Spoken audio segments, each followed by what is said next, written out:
Semper Gumby. Be flexible. Well, yeah, that's a good way to start the program, I think, and it may be good that before we actually went live, people didn't hear what you said.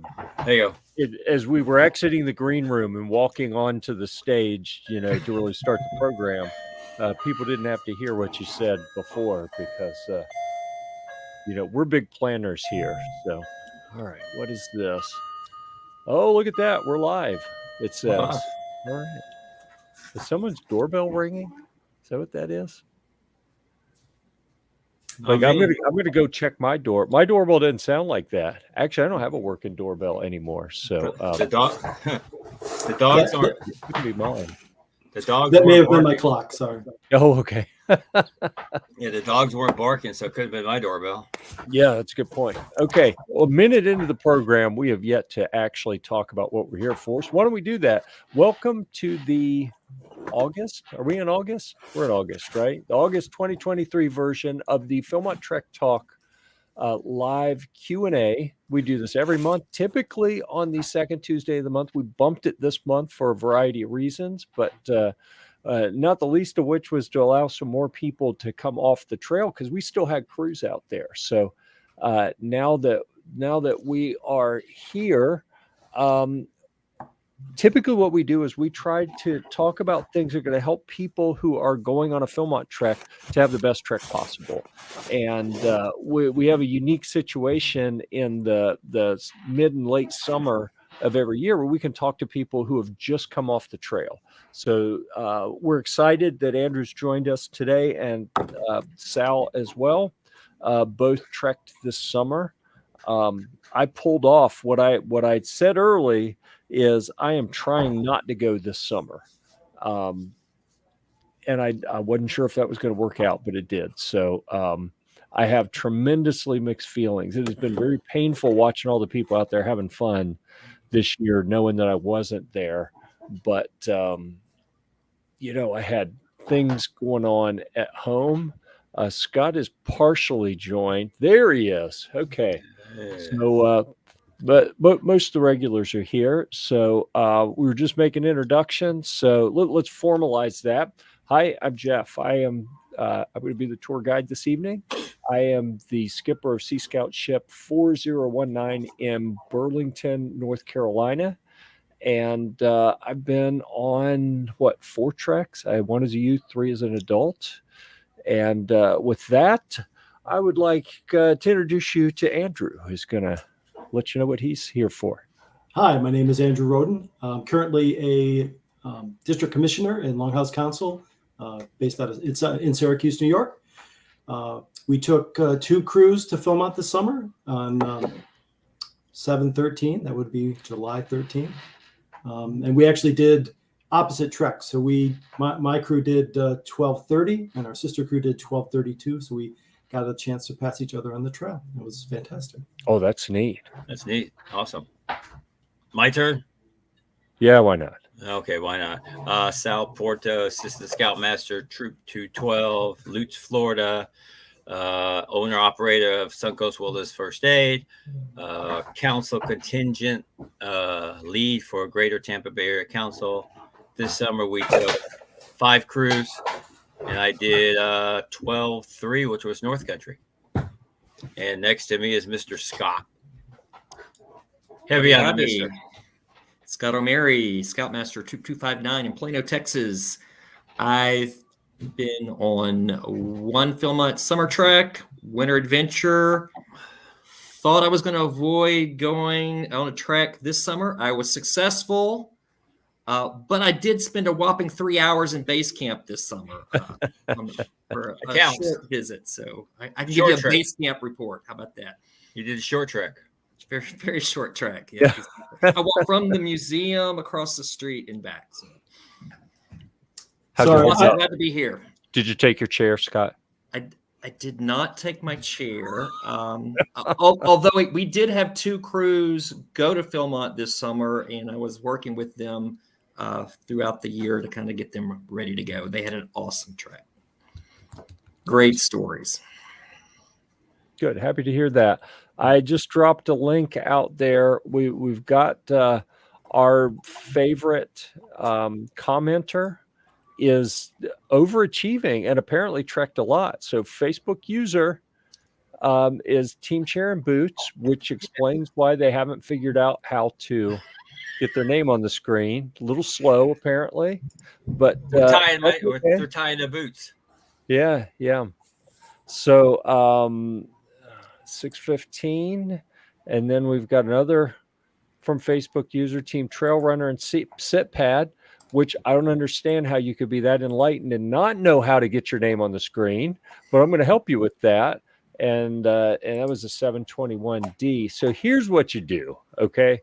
Go to StreamYard.com/Facebook and just give it permission to show your screen within StreamYard. That's all you have to do. All right. It's pretty simple.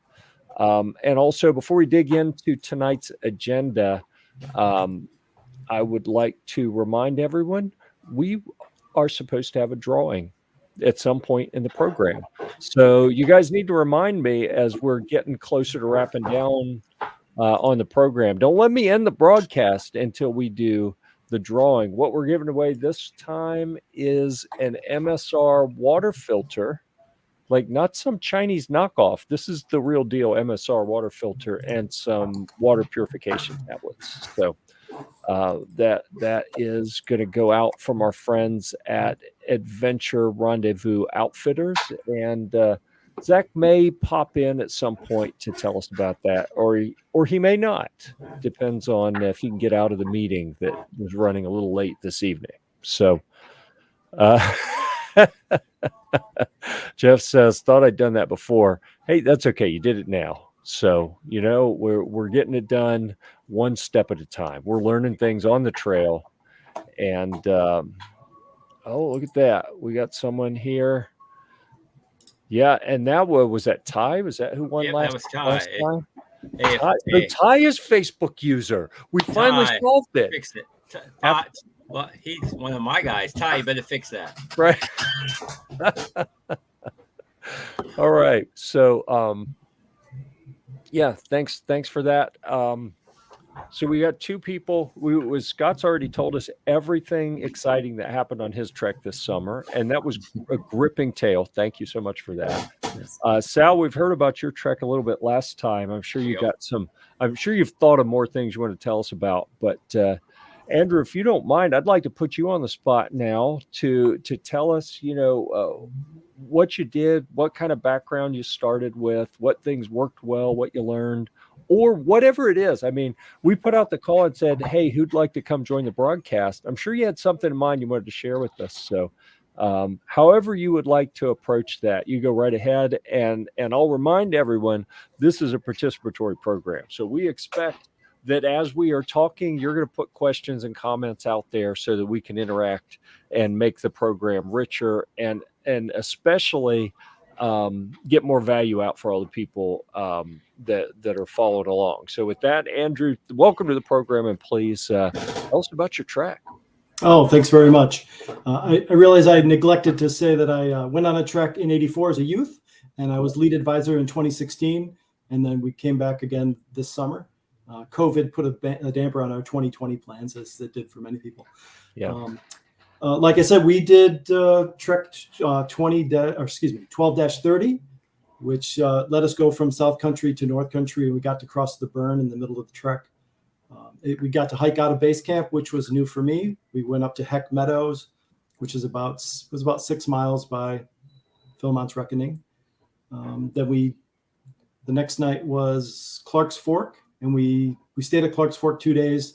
The second day was a side hike up Schaefer's Peak and the Tooth, which was, I think it was measured at 11.5 miles. It was really more like 15 or 16 total, full disclosure.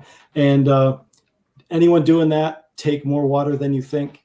We were very close at the end. We'd taken a 2.5 gallons with us on, and that was a side hike, so it was just day packs. But we could have used more water and saw the potential for issues there. So that was the first couple days. launched us right into it. Like the first day was like about 6 miles, maybe a couple hundred feet of elevation. Second day was maybe 600 feet and 3 miles. And then it was, up the peak. The whole team did well. I'm not saying we weren't tired that day coming back down to Clark's Fork. From there, we went to, I should have my notes here. From there, we went to Lambert's Mine via a stop at Cimarroncito. Yep, Cimarroncito to get resupplied, and the hunting lodge. So that was both really good visits. That hike to Lambert's Mine was another good challenge, a challenging day. What was great was we were the only ones in that camp. Oh, wow. And it had a nice stream right by the campsite. It was and there was what we called the Rick and Morty pilot to bombardier way up high in the middle of nowhere. But it was just a very lovely space to know we were the only people within 6 or 8 miles. Wow. Then the next day we went through Cypher's Mines with a stop, and then we went up to Sawmill. And by then, that's kind of day 6. Everyone was in the groove. We ran into a nice group of Rangers out of the Air Force Academy, which we were ahead of them and tried to stay ahead of them. The joke was we took a lunch break to let them catch up, and they passed us. So we met them again at Sawmill. Like I said, we had the opportunity to cross the burn. And I think if what Sawmill told us was correct, was they stopped doing the GPS locators after our trek, but they gave our crew leader a GPS locator and sent us out. We had to be on the trail at 7. Couldn't go earlier than that because they wake up the whole camp at 6:30, and they wanted us. I did do sunrise at Sawmill. That was pretty amazing. Had some fantastic photos, and it was a good opportunity for me as the lead advisor to ditch the rest of the crew and wait for them down the hill. And they didn't disappoint me. They were all down there on time and with my other 3 adults. It was a real eye opener to see that burn area firsthand and get to hike through it. Yeah. And then we got to visit Cimarroncito, was the camp on the other end of that. And that was very exposed, but I mean, it's a nice camp, but it was hot when it was hot. Gives you a good view of Baldy that I'd never seen, looking up across the highway and the other side of the property. From Cimarroncito, we went up to Santa Claus, and like I said, we had a sister crew doing 12-32. So we ended up meeting them just before the bridge under the tunnel under the road and the river crossing there. So it was fun to hear their stories, or the first half of their trek. But went up to Santa Claus. That was my first time at that camp, and had a really fantastic campfire program. And then from Santa Claus, we went up to Ewell's Park, spent 2 nights there.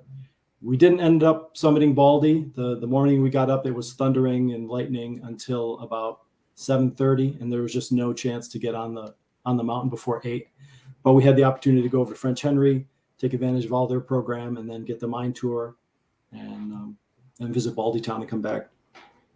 And then our last night was at Elkhorn, which we came back through Hedadine and we did our service project at Hedadine, and then did their our crew did their challenge course. None of the adults went, so it was a great success. They came back raving, but it was a good point in the trek to kind of give them some time, give the youth some time alone with staff.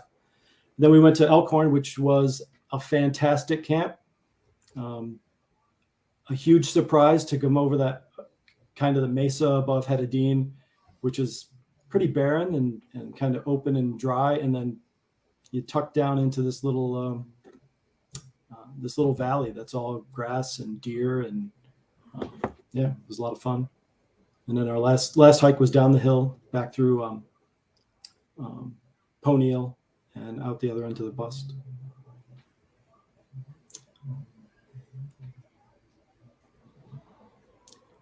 Awesome trek.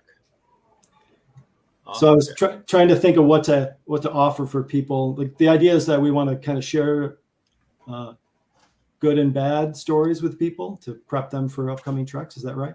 Yep. Sure. So in 16, my son was, I think he was 16 or 17, was the crew leader.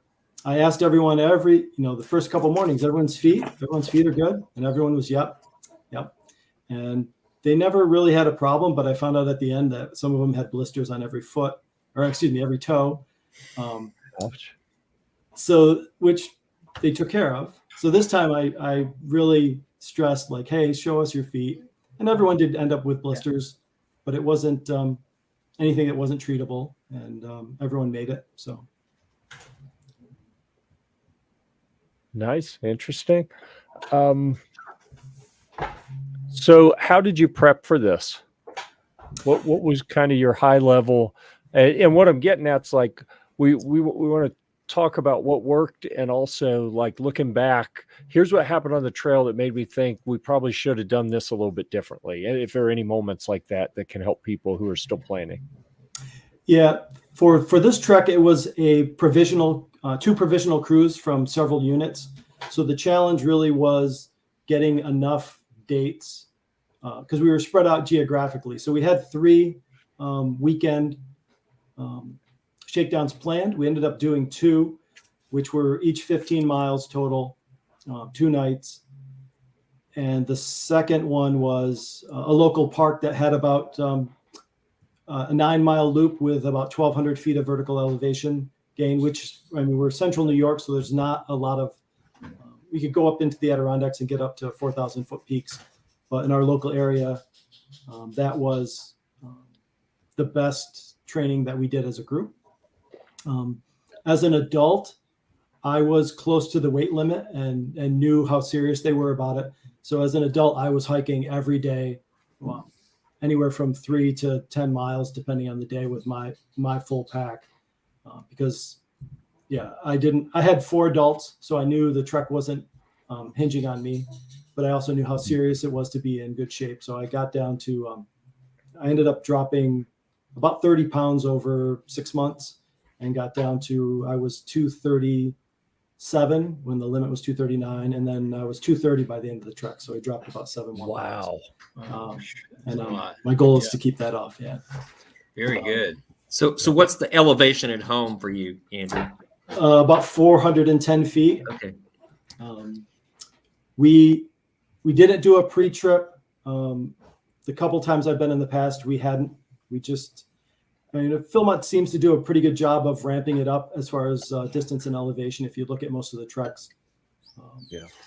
And honestly, from my understanding is that if you're going to have a problem with altitude sickness, like past performance isn't indicative of future results. Anyone can have a problem, and you're just going to do the best you can. You might have to come back down. They certainly set you up reasonably well with your biggest vertical way late in your trek. You still, looks like day 3 maybe, you were up there where if anyone was going to have a problem, it was probably going to be on that, or was it day 2 that you had the ascent there? That was day 3, yeah. 1, 2, 3. Well, Did you arrive a day early, or did you arrive at Philmont on your check-in day? We arrived in Albuquerque a day early and spent the night in Albuquerque, and then drove in the next day. So you had a little bit of acclimation for that. Okay. Yep. Yeah. Good. Nice trek. Yeah. And I hope anyone who's working on getting ready for a trek, you can see the discussion about how you ramp up and see how they present it to you here in the itinerary guidebook, so that you can see not only where you're going in the program highlights, but that is where this becomes really important when you're selecting. Like if you're coming from, if you're coming with Sal, let's just pick on Sal because we know that Sal is at like 0 feet above sea level, right? And doesn't have hills anywhere around him in Tampa, Florida. So, if you're coming with Sal, we have one place that's 200 feet above sea level. I mean, come on now. Yeah, the mountain. You're flat shaming me. Well, no, I'm not. I'm not intending to. Really, what I I'm know. trying to say is you're a great example of bringing 5 crews of people who don't have access to a lot of elevation gain for training. Nope. So if you are in that type of situation when you're evaluating what kind of trek you want to take your crew on, you might want to pay a little attention to the altitude gain profile on some of these. And if it's really steep at the beginning, because they do a great job of trying to ease you into it, but there are a couple treks usually every year where you look at the first 3 days and it's like, oh, okay, like this one right here looks like a really nice. If you're coming from flatland, you're going to ease your way in on this one. But usually every year you can find something that's going to have a little bit more vertical early on, which means, hey, if you're doing that, maybe you need to think a little bit more about, well, that gets high in a hurry on what number is this? 29. Yeah. If you're coming from, it's day 4, but still, it's kind of early. So you may have some folks in your crew that have problems just in base camp. Yeah. That's true. Yeah, that's very true. Yeah, we had someone mention 12:15 here, so I wanted to see what that one looked like. Oh yeah, look at that.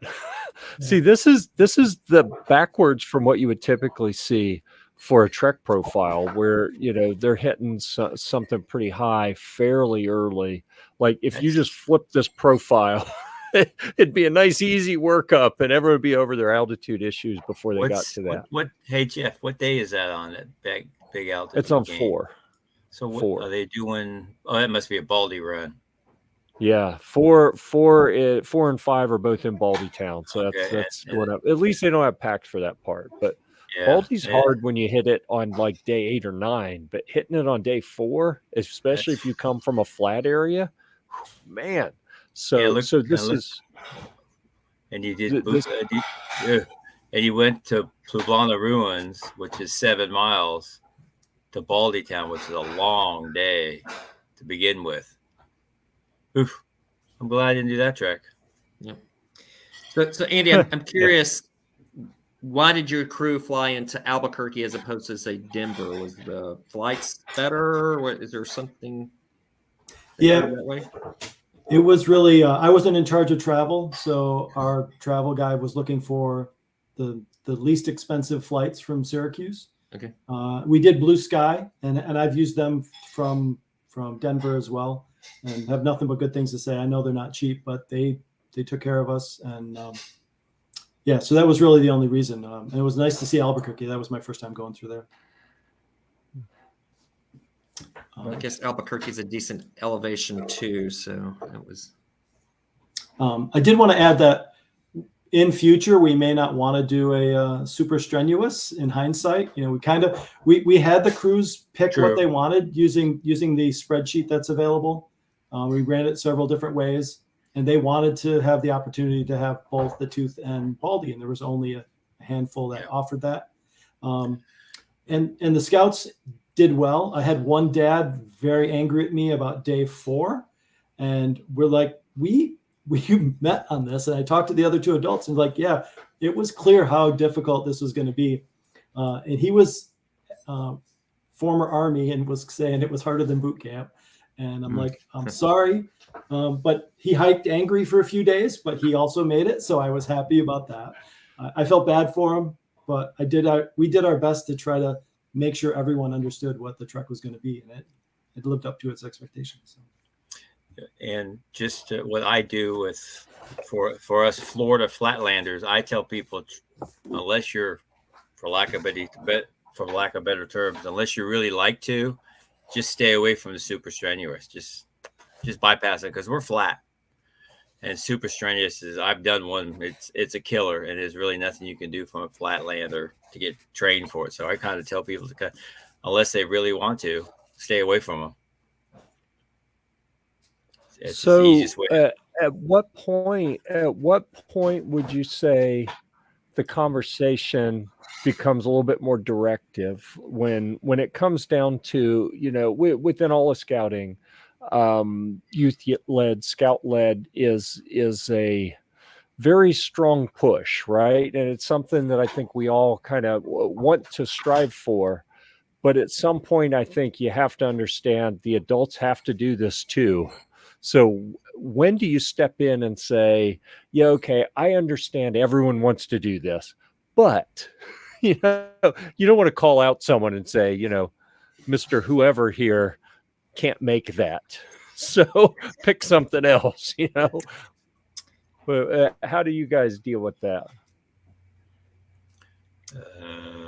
Scott, you want to go for that one first? Sure, I'll go first. So I address it as much as I can on the front end during the trek selection process, and just reiterate that the crew is only as strong as its weakest link, and not calling out anybody. It could be, and I'll raise my hand as the weakest link sometimes, and just say that they might want to consider the strengths and weaknesses of all their crew members when they pick a trek. Very good. Yeah. What was that? That was very good. Yeah. I know we had that conversation, and my philosophy was if I didn't think I or one of the other adults could do it, then it's my job to find an adult that could make that happen for that particular crew. And it just happened to be one of my adults that I didn't know as well as I could have. Like I said, it was a provisional unit, so I was getting to know that person, but he had a lot of Army time with a backpack, so we thought he was going to be good, and he did finish. Like he wasn't injured, he wasn't happy 100% of the time. Is he watching tonight? I don't know. I didn't see his name on the list. Okay. Yeah. But that's a really good question on how to answer that. And I found it easier when I came in 16 and it was just my troop with a couple other guys, because I knew everyone's ability. I knew all the adults, far better. So I think in hindsight, if and when I do this again, I will do a better job of learning about my whole team. I would assume we're all, when we're doing recruiting 18 months ahead of time, we are painting somewhat of an accurate picture of the physical requirements of that too. So usually when's trek selection in January? Comes out in January. It usually has to be in February. So I would say usually you probably have already been in the planning stage and maybe some fitness and some even a shakedown or two prior to that point. So Yeah, people will have an idea of the capabilities, hopefully, of their crew by then. The trek book comes out in December. It opens in January, third weekend, and it closes the third weekend of February, roughly. Yep. And you even got your slot about a year prior to that, right? Correct. Yep. And what we do since we're a council contingent, we do a crew contingent combined camp out where we do skills, and Saturday night we do trek selection. So we put the trek books up on the PDF up on the wall, and we have the big Philmont maps, and you can call it a trek, and between me and Greg and a couple of the other adults and the youth that have been to be fact, we'll walk you through the whole trek and give you the plus and minuses of each one. So that kind of helps too. Talk to people. We always tell people, talk to people who've been there before. They'll tell you the truth if it's a fun trek. I always tell my scouts to concentrate more on program than on mileage, because there are things that Philmont that you'll never be able to do again. You can hike all day long, you can backpack all day long, but where else you going to do some of the program that you have at Philmont? Right. You can go a lot better. I should say better, cheaper locations to hike. Right. Correct. Awesome scenery, but right. It's program at Philmont. It's more about program, but you can still do, if you do a 12-day trek, you're doing probably 65, 70 miles plus. I mean, my crew this year, trek 3 said 59 miles, and one of the dads GPSed it out every day, and it ended up being 89 miles. So Yeah, extra 30 miles. We were at 150 total, according to one of my adults. Yeah. Wow. With all the That's extras not beside uncommon. Yeah. Like, we had someone, I think it was 2 summers ago, one of the guys had, he was tracking everything through his watch. And we were supposed to have done, I want to say 50 or 60, and he had like 142 or something. Yeah. So, but you got to remember that when you do your watch like that, it's like every time you go walk to the red roof, boom, like, and some of the red roofs may be half a mile away from your camp. So there you go. Yep. Hey, it's all miles. So, Yep. yeah, where else can spar pole climb? That's the only place I've seen where people can spar pole climb. So I dropped a couple links out there. I dropped a couple things out there. Number one is what you see on the screen. I wanted to share that.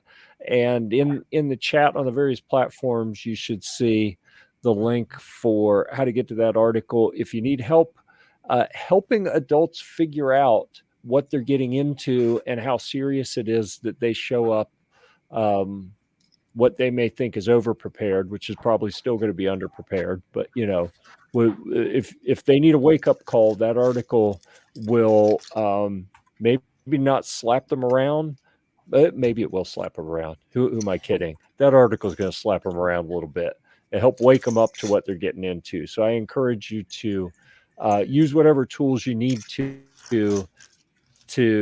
deal with, especially the adults, but anyone who is not likely up to the physical task ahead of time, so that they can get up to speed on that. And if you're coming from a lower altitude, I'm going to drop a link to an article that our esteemed Scott O'Mary wrote on prepping for altitude when you're from a flat area. Flatlanders Guide to Altitude Sickness while backpacking at Philmont. And we could talk about all of Scott's articles. He's got some great ones in here, but that's one that's kind of relevant to what we're talking about here at the moment. I got to tell you, I did not follow my own advice Right. this summer. At summer camp, it was about 7,500 feet up. I did not cut out the caffeine and the coffee before my visits. And, Yeah. I never. And I still made it. I still did okay. But, I never cut out my coffee. Yeah, I don't either. I just drink more coffee on the trail, and it what is it? I don't want to say hair of the dog. It feels like the wrong thing to say in talking about a scout trip, but like, yeah, whatever. I'll just mix a couple packs of the instant in, and probably make things worse, but whatever. We deal with it. If you were paying attention, you may have noticed about 15 minutes ago, Sal dropped a hashtag rendezvous out there because he was jumping the gun. I hadn't even announced yet what we were doing, but for the MSR water filter and the water treatment tablets, to enter that drawing, you type the # and the word rendezvous. And here's the test. If you can't figure out how to spell rendezvous, it has to be spelled right. This is going to be picked automatically by a tool that I think Sal got a peek at a few minutes ago. So if you type it wrong, that tool is not going to recognize it. And also, I'll go back to what we posted earlier. I'm looking for it now. Here we go. The StreamYard.com/Facebook. If you make your rendezvous comment from Facebook and you haven't gone to StreamYard.com/Facebook, it's going to report that Facebook user won, and we're going to draw again because we don't know who Facebook user was in that case. So please identify yourself before you leave your rendezvous hashtag. And that way, if you win, then you will be able to get that. Oh, my buddy Norm entered already. Look at that. Norm is joining us from the land of Sea Scouts in coastal Virginia. So it's good to see another Sea Scout here, helping me to not feel too out of place among all the dirt scouts. So thank you, Norm, for being here. I appreciate that. Hey, a word about that me a chance to MSR say filter. dirt scouts. That makes me happy. So, what's that? Word about the MSR filter. Awesome filter. I've taken one twice with me to a northern tier track. Northern tier, you're surrounded by water all the time, so it's very easy almost at any point to get a lot of use out of a water filter.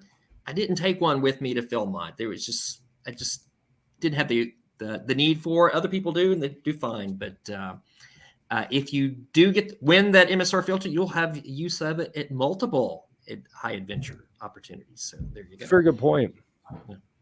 Hey, so I got a question for you, Scott. To go completely off track here. Off track or off track? You run. Yes, you run. This is the chat for Philmont Trek Talk. You run what, like Sea Base, and you run a similar group for each of the different high adventure bases, right? For the BSA National High Adventure, yes, that's correct. So Sea Base, Northern Tier, Summit for the whole. Yeah. All right. So if anyone's out there that is interested in any of those, then I'd encourage you to go find those groups. If you like the Philmont Trek Talk group, you'll probably like those other groups, because Scott works like crazy to make sure that those are all up and running and giving good information to help you with those other high adventure bases as well.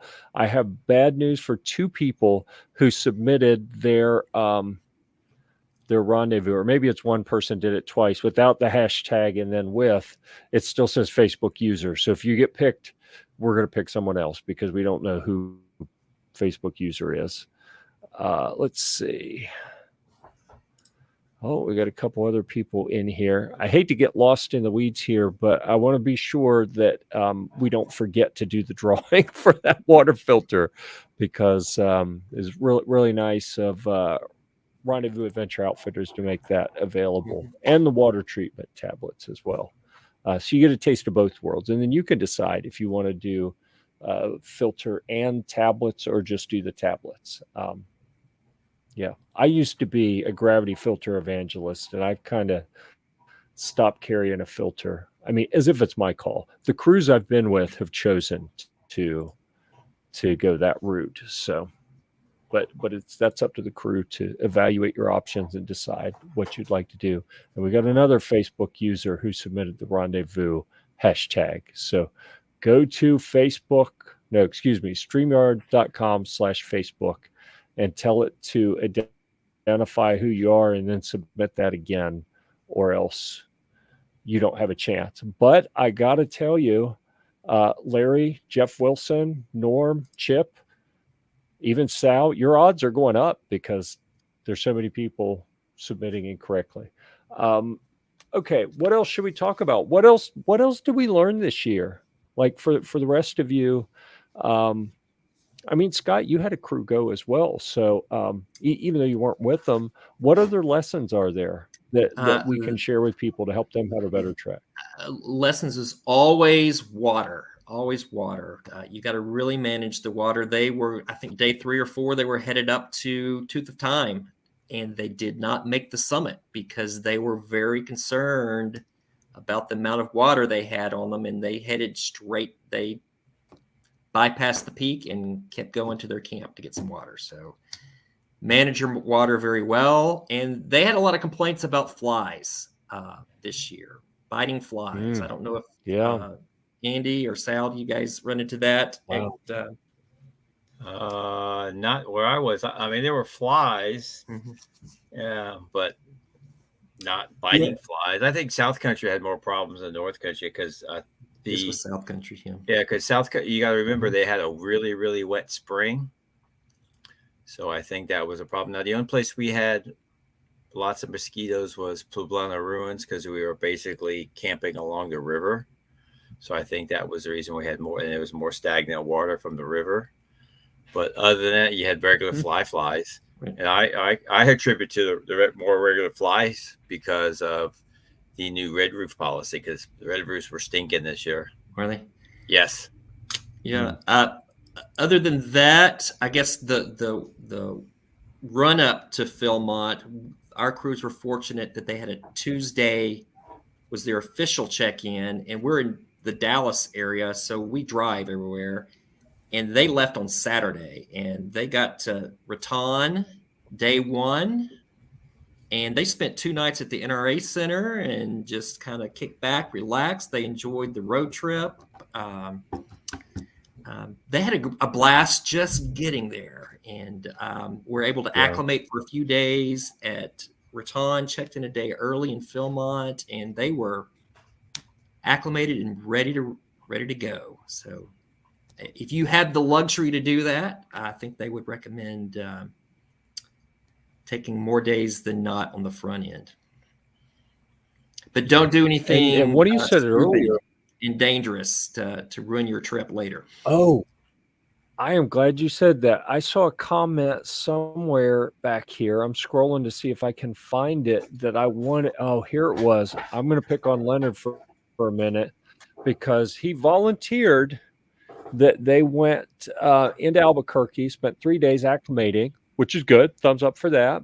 Hiking, good. Sightseeing, good. I see rafting in here, and I was like, oh my goodness. Lots of crews do rafting on the way to Philmont. And every time I see it, I'm like, you know what? It's like every year we hear about that one person, kid, adult, whatever, that has an incident while rafting and they get injured and now their trek is over. So I always recommend to people, go rafting. It is amazing. One of my kids just went rafting this weekend. I love rafting. Do it after the trek. Don't do it before. Don't anything where someone is likely to get injured, do it after, not before the trek. So, take that advice, leave that advice, do whatever you like. But I will tell you I told you so, because that's the kind of guy I am. Yep. Yes. Don't do rafting. It's a service I provide. Well, thank you for providing that service. Yes. Someone's got to do it. Yeah. All right. This trying to get rid of that one. My clicking, I click and it takes like 8 seconds for this to catch up with me. So I apologize for that. Let's see. Anything else we want to talk about? Are we getting close to drawing time? Let's before one thing I'll mention let's South tell crew. everyone. Okay. One thing I'll add that I learned from the South crew that I did not know this until every single day for almost the entire time they were on the trek. One of the crew advisors text me photos from the trail, and I'm thinking, how are you getting a signal in the South Country to do that? So apparently you can do that at a lot of places. I would have advised him to, check out for the entire time off the grid and enjoy your trek.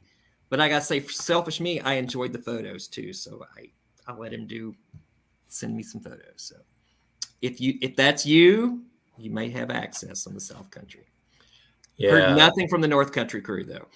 North Country doesn't have much. Yeah. Places to go. 4 or 5 maybe that I know of. I guess maybe because South Country's closer to base camp, but that'd be the only thing I would consider.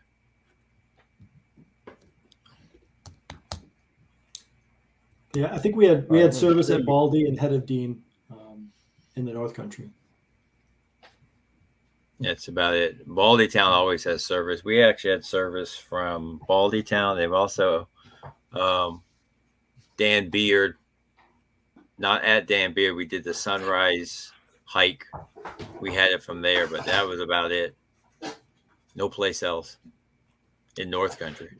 Yep. I am a pretty strong proponent of you need to have a couple phones available in case there's a medical issue. Like it's even better if you have adults who have different service providers than take, one of each just in case something happens, because I've been on, well, I guess a couple years ago, we had someone who had an issue 4 miles into an 8-mile day and just sat down, wasn't going any further.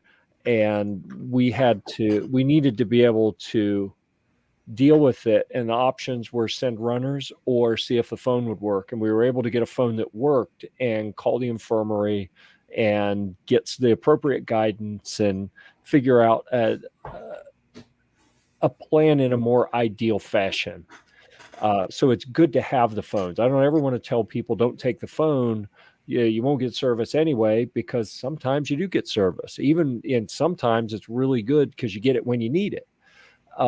But I've also been out where people start talking on the phone and they forget that they're not in a private office by themselves and everyone on the side of the mountain hears them, and it's not the same. It like breaks that vibe. Like, it takes days for people to disconnect. And for some people, they get lonely, and when they hear someone talking on the phone, they're like, oh, I want to talk to my family, I miss them. And lots of bad things can happen when people kind of break, I don't want to say, the fourth wall, like on stage, but it is kind of like that. You make it so you're not out in the wilderness anymore, and then it can be very hard to get that vibe back. And I don't want to dictate to people. You paid your money, you goes on your trek and make it what you want to make it, but don't ruin it for everyone else by being on the phone all the time and being disruptive and that kind of thing. I think that's a great point. And I would also like to say, remind people that for a lot of our scouts, this is as far away from home as they've ever been. So it's very important to consider that and consider homesickness and how you're going to mitigate that. And I think you're right. If that phone is available, then all of a sudden you've opened that floodgate of everyone wants to call home. And, if they waited a day or two, they would get over the hump and get to the end of the trek. Yep. All right. I'm going to remind everyone, we do have a drawing going on.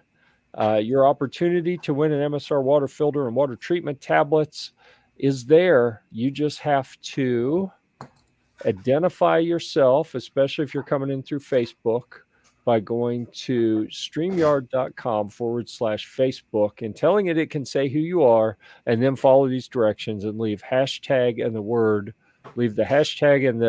rendezvous as a comment, and you will be officially entered. Odds are better than the Powerball. They are, really.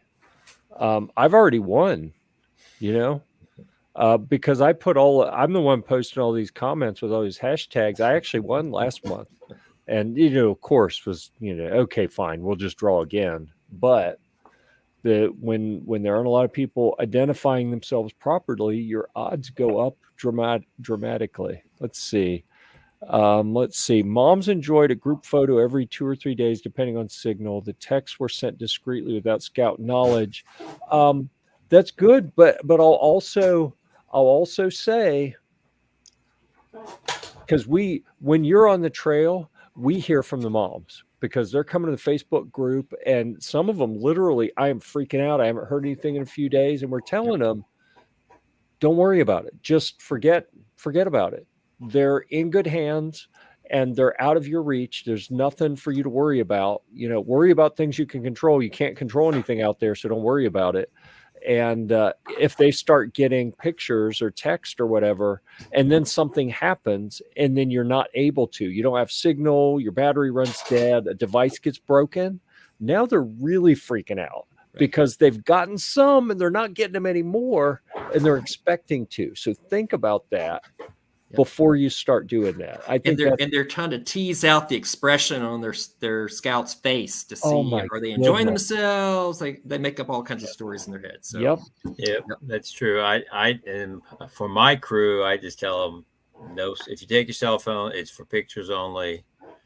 I do let them call home from Baldy Town, from Baldy Mountain. If we do Baldy, it's a good proof of life, as I call it. We're still alive. But other than that, it's no. But this year I had one adult that was worse than the kids. She kept calling home every time she got a signal. She called home to check on her child she left at home. Yeah. But and I could take the phone away from her. She's an adult. Adults have got to adult, right? Yep. But do it discreetly in a way that doesn't mess with the whole crew. All right, I think we'll leave it at that for now. I'd like to thank our frequent commenter this evening, Mr. Jeff Wilson, for sending this acclimatization chart here. That I'll be honest with you, brother, I appreciate you sending it, but I can't pull off 3 weeks of acclimatizing before going on a trek. I will try, but I don't think I can do it. So this makes a really good argument, though, for kind of doing the Darrel Tadsen method of volunteering in base camp. So if you can afford to do it, I'm envious of you, for one, but also they would be glad to have you in base camp. Go fill out the application to volunteer. Maybe even, heck, if you're going to be there that long, maybe you get a paid gig there and spend some time at base camp acclimatizing so that you don't have to be pulled off the trail for altitude issues. Actually, the more I think about this, the more I kind of like that idea. Yeah. Well, it doesn't have to be acclimatizing in Cimarron. You could be in Denver or Albuquerque if your job or whatever takes you there. Right. Or allows you to do it. Yeah. I mean, yeah, I don't think I could pull it off. And I work for myself and I make up the rules for what I do like every day. So I don't even think I could pull that off. But you know, some people could, I'm sure. Anyhow, thank you for sending that in, Mr. Wilson. We do appreciate that. Anything else we want to talk about? I'm going to make last call for comments out there. We are at 51 minutes. We try to keep these around an hour if we can. So any comments, suggestions, questions, anything that you'd like to put out there for discussion this month or suggestions for next month, get them in the comments quickly. If you want to enter the drawing, you better do it in the next 40 seconds because I'm about to go over to the tool and push the button. Actually, let's do this. Let's pull that over to the other screen so we can run this here in a moment. See if I can make that a little bigger. This is saying that we have 10 entries at the moment, so that's pretty good. Oops, hold on. Sorry. You get to hear me struggle with zooming my screen in so far that I couldn't figure out what was going on. All right. I think I'm going to push the button. Push the button. There we go. I got my fingers crossed. I entered 5 times, so my odds are pretty good. You're 5 out of the 1. Norm. Big Norm. All right. There you go. Yeah. So Norm can take his new water filter out on, I apologize, I cannot remember the name of the vessel that is the main vessel for Norm's Sea Scout ship. But they literally take their sailing vessel out off the coast of Virginia. And maybe this is a little backup water filter for when they're in brackish water and whatnot. I don't know, but Norm, shoot me a note and I will connect you with, send me a note with your address and I'll connect you with Zach, who will ship that directly to you from Rendezvous Adventure Outfitters. All right. Yeah. And we could all go, Norm, and show our age because... and I don't know what that means. Can anyone read that? Does anyone know what that means? I think it's a typo from Norm. How about that? Is that spell correction? I don't know. Yeah, I don't know. Hopefully Norm didn't just have a stroke. He just speaks another language. Because that would be that'd be terrible to think that our drawing caused Norm to stroke out right here because he won. So I'm going to assume that didn't happen. Oh, it's the name of his boat. Yeah. Okay. That makes sense. Yeah, I think I was confusing it with a different boat. Last time I was out there with Norm and all of his people, he had arranged for a whole fleet, like maybe even 2 or 3 fleets of boats to be available for the Sea Scouts. So stands for where are you going? Good. All right. Good to know. So I don't see any other questions. Did I miss any? Let's see. Makes a good argument for extra day. I'm not sure what. Okay. Yeah. For acclimation. Got that. Adults get in shape. Trust the scouts to learn. Whew, those are big concepts. The adults get in shape. I will say it again. I've seen so many adults that remember the shape that they were in when they were younger and somehow think that has any relationship to the shape that they're in now. And usually, I'm just going to say it because someone has to, what they remember is actually inaccurate. Like they were never in as good a shape as they remember they were to begin with.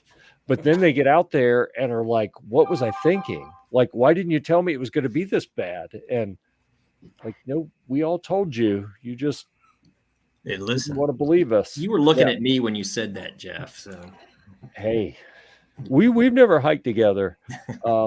Although people have mistaken me for you on the trail because I've still got your one of these somewhere that instead of Jeff, it says Scott on the back. And that went on my last trek with me. So I figured that gave me a free pass to just do all kind of crazy things because I was Scott. So could be worse. You could be Darrel. Could be Darrel. That's right. There's no consequences when people think you're someone else.